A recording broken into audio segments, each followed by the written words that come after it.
Bismillahirrahmanirrahim. Assalamu alaikum, dear students. Today's lesson is about the active and passive voice. We will learn the rules of grammar related to the change of voice using the present tenses. Let's begin.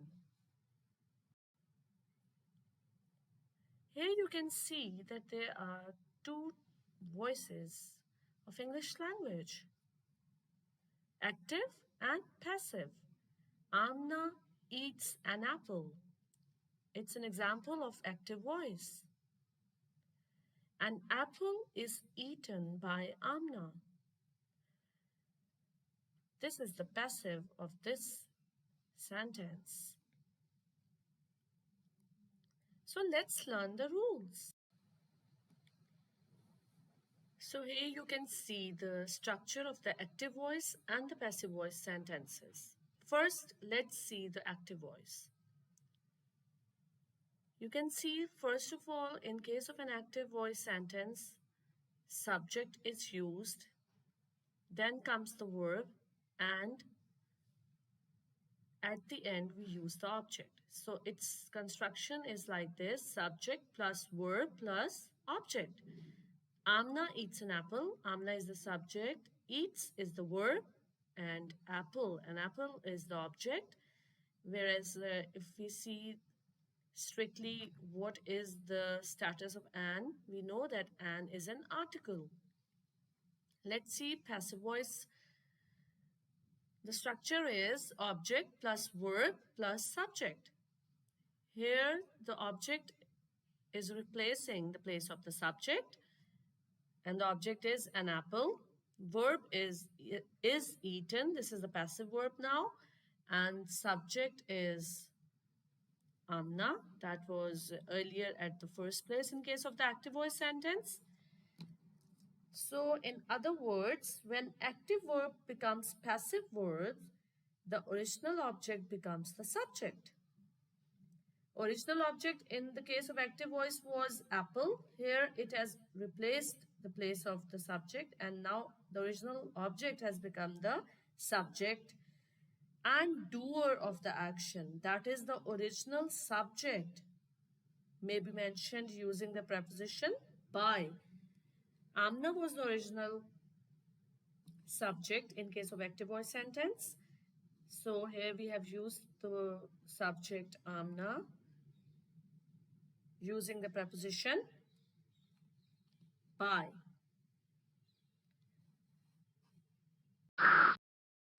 Let's take another example. The girl is plucking a flower. It's an active voice sentence. And here the subject is the girl. Is plucking is the verb. A flower is the object of the verb. So who is doing the action of plucking? The girl is doing the action of plucking, who is the subject of the sentence. Let's take the example of the passive sentence. The passive voice of the previous sentence will be, the flower is being plucked by the girl. The flower is now the subject, is being plucked is the verb. Then we have used preposition by, and then comes the girl that has now become the object of the preposition by. Again, who is doing the action of plucking the flower? Not the flower, of course. It is the subject of the active sentence, that is the girl that has now become the object who is plucking the flower. So although in the case of passive voice, the flower is now the subject, but still subject, that is the flower, is not doing the action of plucking. It is being done by the girl. Let's take another example. Tom eats an apple every day. It's an active voice sentence. An apple is the object of the verb. An apple is eaten every day by Tom. This is the passive sentence of the above example. Here, an apple is the subject of the passive sentence, whereas earlier the apple was the object of the verb. That is, Tom eats an apple. The object of the verb in the active sentence becomes the subject of the passive sentence. This is the point to be remembered, dear students, that the object of the verb in the active sentence becomes the subject of the passive sentence.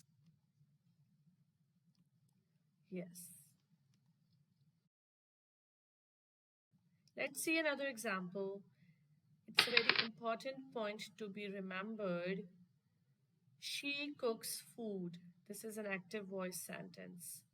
Here, food is the object of the verb, and food is the object of the verb that is singular.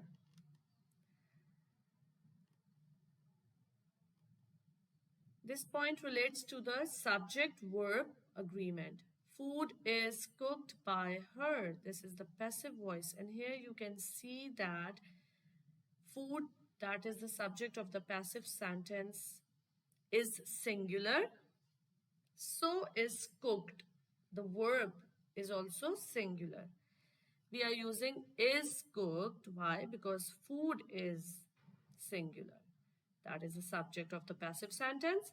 So this is called the subject-verb agreement. There has to be an agreement between the subject and the verb. And if the subject is singular, then the verb, of course, needs to be singular too. When the subject of a sentence is singular, the verb must also be in singular.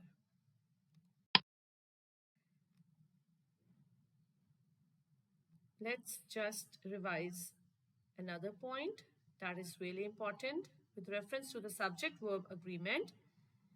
And it is in case of the plurals. When the subject of the sentence is plural, the verb of that sentence must be plural. Just see this example. The man carried some books. Some books. Object of the verb in active. So books are plural. Some books were carried by the man. Because here the object of the verb, some books are now in the place of the subject in case of the passive voice. So they are plural, the books are plural. Therefore, we have to use the verb that is plural verb. Were is the plural verb. Were carried. Were is used for the books that are plural. So I hope you understand this important point. Now, dear students, we are just going to see some examples related to the change of the voice using different kinds of the present tenses. The first one is an example of the simple present tense. Let's see the rules of formation of the active or the passive sentences. She bakes cakes. We use the base form with S or ES in case of he, she, it, whereas the base form without the use of S or ES in the case of I, we, you, and they. And this is the active sentence. She bakes cakes. Bakes is the verb of the simple present tense, and the change of voice will be like this. Cakes are baked by her, because again the rule of the subject verb agreement is used here. You can see cakes is the plural subject, and therefore the verb needs to be in agreement with the plural subject. Therefore we have used the verb are with cakes. Cakes are baked by her. This is the passive voice sentence. Let's take the example of the present continuous tense. And we know that for me use is am or are with the gerunds or the base forms with the ing. He is building a house. Here is building is the verb and it's the present continuous verb. Active voice sentence example. Now next is the passive of the above mentioned sentence. A house is being built by him. This is how we change the active present continuous tenses sentences into the passive voice. In case of he, she, it, we use is, and in we, you, and they, we use are.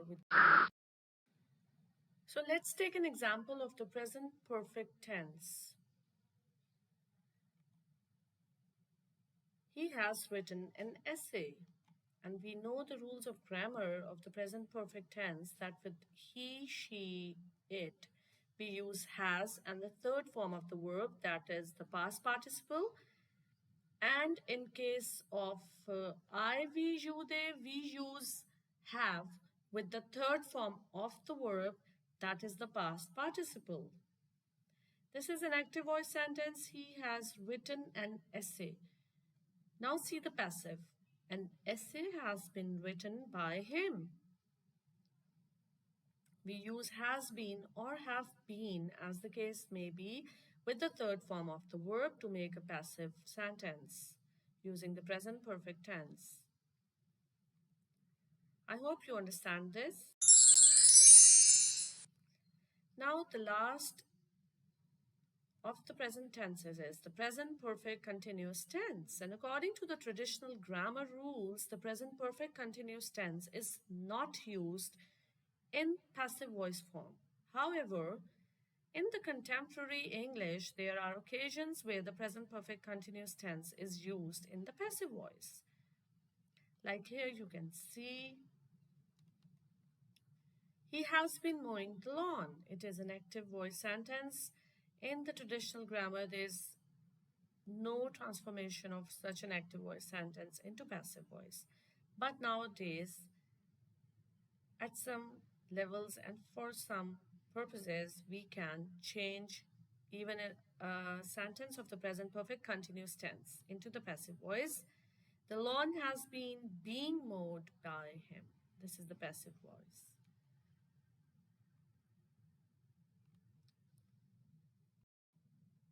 So now let's test your knowledge. I hope that you might have understood something through this presentation. If you still are confused about something, you can just go back and check through the relevant slides to refresh your knowledge and then come back and attempt this exercise.